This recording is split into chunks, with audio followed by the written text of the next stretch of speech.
I got a call today that I want to share with you because I think all of you can relate. There is such a sad misunderstanding happening in the world today. And again, I get the phone call. These people are suffering for several years with 2 kids off the derech. Suicidal, drugs, cutting, anorexia.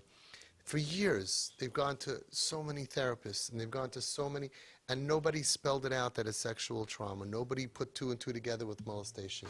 And it took years until they figured out why this happened. And the kids were mamish abused as children. And they're looking at symptoms, 12 different symptoms, and nobody puts it together. Let's be clear, and for the parents that are out there in the world, you need to understand. Hashem does not give somebody 6 machlas when you're 15 years old. Depression is a machla. Anxiety is a machla. It's a sickness. Borderline personality disorder, it's a sickness. It's a disease. It's a sickness. You don't get 6 different things. You don't become everything.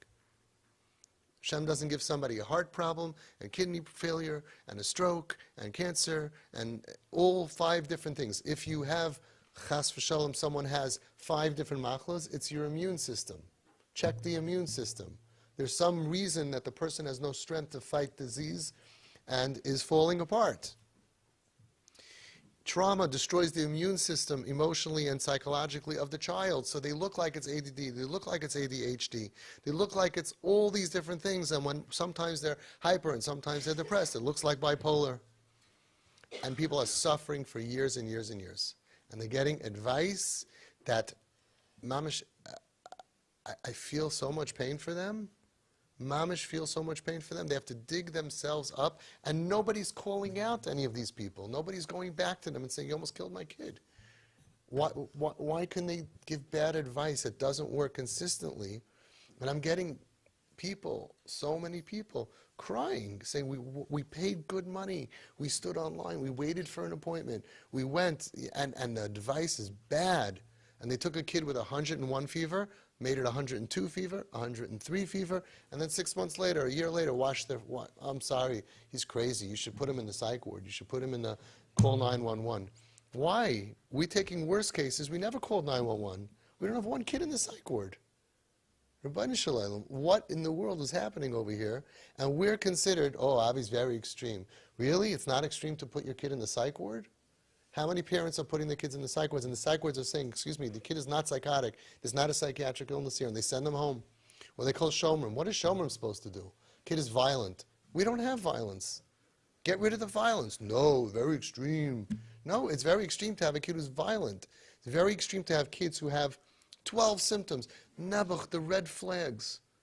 Google, PTSD. My gosh. The red flags that they were telling me. And they told me a story.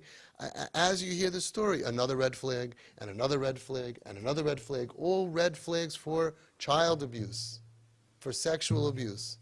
And nobody wants to admit it because it's a horrible thing to admit. It's terrible to think of, but would you rather think... I told them like this. You have 20 questions on your child's behavior, or you have 1 answer. The kid was molested. No, I don't want it to be molested. Okay, you have 1, but now you're stuck with all the questions. Wouldn't you rather have 1 answer that answers? I mean, if you're trying to figure something out, why don't you look at the thing that answers all the behavior, answers all the questions? Why did the kid drop out of school? Why couldn't they concentrate? Why couldn't they fall asleep at night? Why do they have anxiety? Why does a kid have anxiety? Why is there so much anxiety in the world? So if you have anxiety, okay, it's a machla. And depression? And social anxiety? And bedwetting? So many kids are bedwetting. It's also a red flag for trauma. So many parents come to me, kids, and they're going from doctor to doctor, from psychologist to psychologist, and therapist to therapist. Who trained these people? My God, it's mamish terrible. Put them on this thing, and no one even says anything. By the way, there's something called sexual abuse. It would make a lot of sense. Now, the world is changing. It is getting better, but I'm getting people here from 3 years ago, 4 years ago, 5 years ago, 6 years, 7 years ago, hundreds of parents. Nobody even mentioned it. Nobody even told them. Imagine if there would be a 5% chance that there's a brain tumor that causes all of this. Why wouldn't they at least have the knowledge to say, by the way, 5% chance it's a brain tumor. Over here you have like a 90% chance. Look at the red flag. And they're giving medicine, it doesn't work. And they give therapy, it doesn't work. And the kid's, she's cutting herself. She's cutting herself. And then the advice comes in. As parents, you can't let them manipulate you. Rabbeinu Shalom, the kid is cutting her flesh and wants to die, and there's blood everywhere, and she's manipulating you. She's manipulating you. So now there's another diagnosis on your kid. She's a manipulator. She's such a Baal Taiva. You have to have boundaries. It's your house. Like as if this kid is normal, healthy kid, and the kid just doesn't have boundaries. You have to teach boundaries. And in the name of teaching boundaries, you lose children to drugs and to the street. And nobody goes back and sues them, and nobody screams at them, and nobody says anything to them, and they go, and the next person, and the next person. Here, by the way, everybody who's here, okay, everything's open. If I have a bad day, we're in big trouble. Everybody will know about it. Okay, we take the good, the bad. I'm not hiding. When you go to a therapist, you don't know how did the last guy do. You have no idea. There's some excellent therapists out there, and things are changing. But there's hundreds and hundreds of therapists that are giving advice, and all kinds of people giving advice that is marachik. Marachik, and nobody challenges them. And I'm getting these phone calls. I'm telling you today, I'm devastated. I can't take the phone calls anymore of people who are out there, and they heard about this guy, Avi. He's extreme. I'm extreme, right? It's not extreme to lock your kid out of the house. It's not extreme to cut your kid out of your life and not give them any money for anything and make them find people to give them money.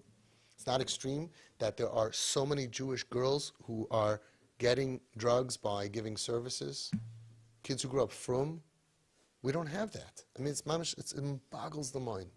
Boggles the mind. And I told the whole thing is a misunderstanding. Because you forgot that this is a sweet kid who got into a car accident, and that's why they can't walk. They're not lazy. They have broken legs. We would never turn on a kid. We never turn on a kid for physical illness. I'm telling you, someone has to invent a thermometer for emotional illness. If you stick the thermometer in, it says 105, of course you don't go to school. Nobody ever thought their kid is manipulating them when they have mono for a month or they have throwing up at night. You're sick. Oh, they're sick. Oh, of course they're sick. Everybody understands sick. We don't understand someone who wants to die. It's horrible.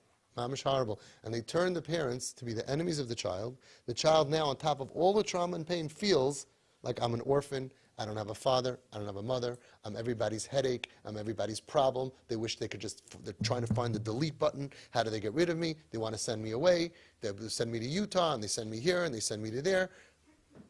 It breaks them and breaks them and breaks them. And these are sensitive, smart kids. And they feel unwanted. And then we think, oh, they have a Yiddishkeit problem, Baal Taiva. It's a huge misunderstanding.